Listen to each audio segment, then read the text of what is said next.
Madam जी, रउआ बहुत जिद्दी बानी, लेकिन एगो बात बताई,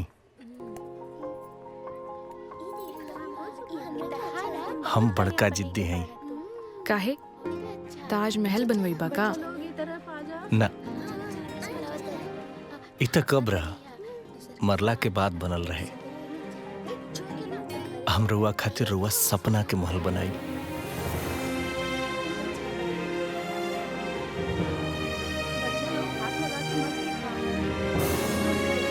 अगर रउआ साथ दी तब। चला राम, बाय।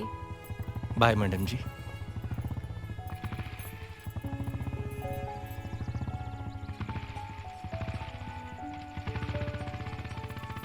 फुआ, ऐसे दुआर छेक के काहे खड़ा बाड़ू? और तू आवारा के बाइक में कैसे बैठ गईलू? राम आवारा नहीं खे फुआ। हाँ? हमार सोच गलत रहे उनकरा बारे में। बाजी बा, कौन गुट्टी पिला देला सा जैसे वो सही हो गई और तोहर सोच गलत हो गई?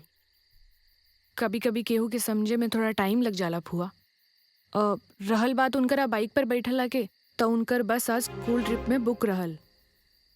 रात होके वाला रहे तो उनके बाइक से चलाईनी। बदमाश आओ बदमाश, कोनो दिन घात हो जाई। फुआ राम बदमाश नहीं खन। फुआ राम ना समझ हो सकेलन, बदमाश ना। बड़ा पक्ष लिया था राम के। ये अचानक पश्चिम के चांद पूरब से कैसे निकल गई?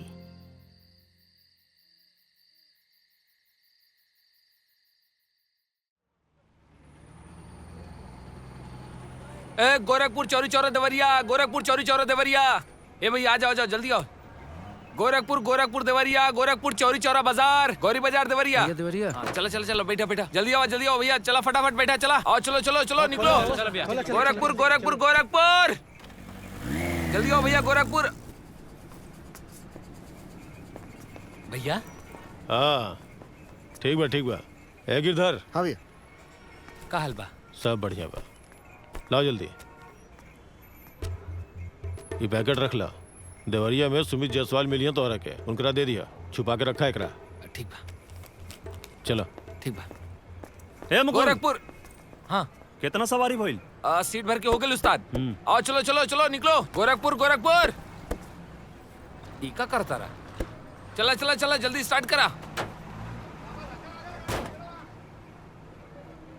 चल बढ़ाओ फटाक से।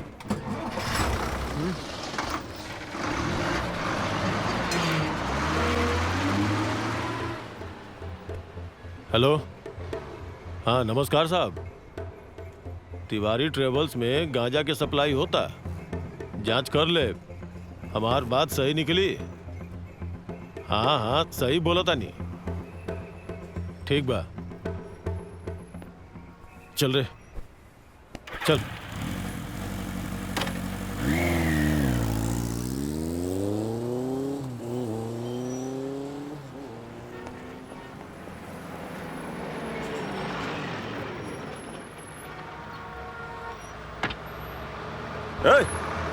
बैरिकेड लगाओ। यस सर। केहू के जाए मत दिया। रुको बस के, जा चेक करो। यस सर। बाहर निकल, चल। बाहर निकल। काबुल इंस्पेक्टर साहब, ये गाड़ी कहाँ रुको? अभी पता चल जाई। हाथ ऊपर, हाथ ऊपर। तलाशी ला। जी सर। ठीक से चेक करा, चेक करा। चेक करा था नहीं सर। ढंग से चेक करा। सर ये पैकेट मिला, लेके आवा।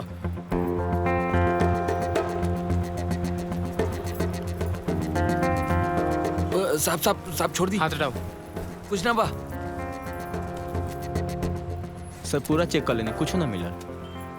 ड्रग सप्लाई के धंधा चल रहा बा। अरे साहब हम सच कहता नहीं, हमारा नहीं पता कि पैकेट बस में कैसे और कहां से आई। नाना साहब अंदर ऐसा कुछ नहीं है। ले चल चल साहब छोड़ दी साहब। बस के ले आवा।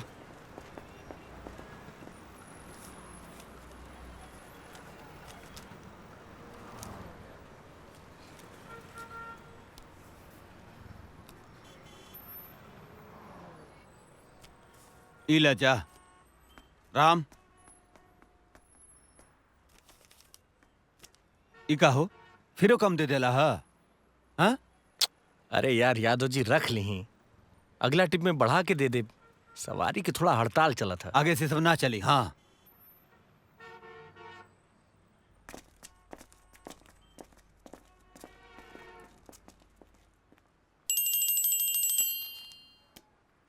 हेलो बॉस, हम और मुकुंद पुलिस स्टेशन में बानी जा। बॉस में ड्रग्स मिलल ह।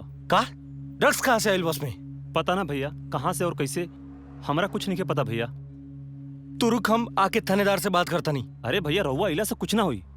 एक काम करी, जाके अपना चाचा से बात करी। चाचा? कौन चाचा? अरे अपन विधायक चाचा। और कौन चाचा?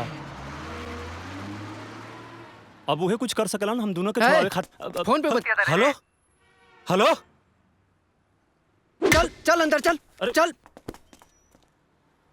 अरे यार यादव जी, हमरे बस के पुलिस पकड़ ले लिया। पता ना उमन से ड्रग्स कहाँ से मिल गई।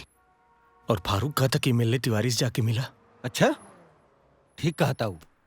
अब तो हर बस तिवारी जी के अलावा और केहू न छोड़ा पाई, समझ गईला? लेकिन हमार तिवारी जी से कोनो परिचय ना आना। धीरे बोला ना तो भेद खुल जाई। राम बाबू अब टाइम आ गई बा तिवारी जी के असली चाचा बनावे के। बाकी नकली भतीजागिरी से काम ना बनी अब।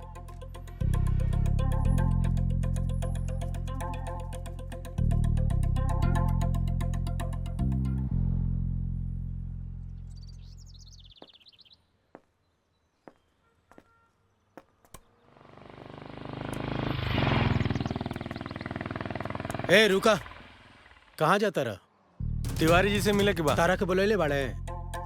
पहला बार मिले आयल बनी। भाग भाग। अरे यार इज्जत से बात करा। भाग न तो इज्जत से ना, डंटा से बात कर।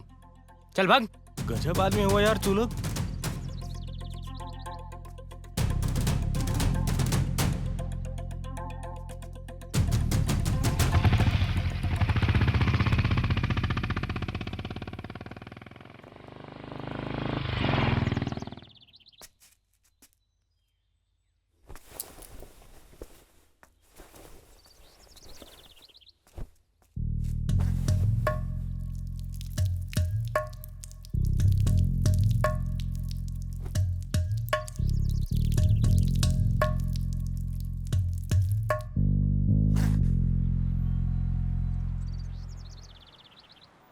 बाबा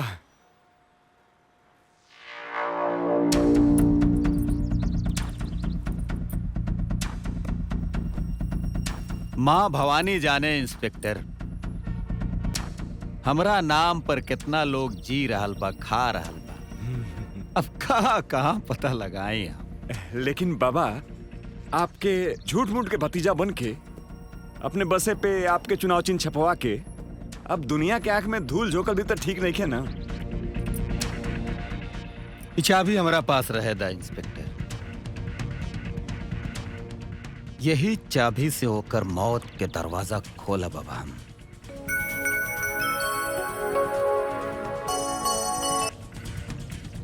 हेलो बाबा, मेडिकल रोड वाले अपन जमीन पे केहू आपके नाम के बोर्ड गिरा के राम तिवारी के नाम के बोर्ड लगा देले बा। जेकर भी नाम के बोर्ड होखे ओकरा के हमरा सामने ले आओ। हमहू देखल चाहतानी कि केकरा पिछवाड़ा में इतना दम हो गए जे पारस तिवारी से टक्कर लेता। अपन भाषा में मनोरंजन खातिर डाउनलोड और सब्सक्राइब करी चौपाल।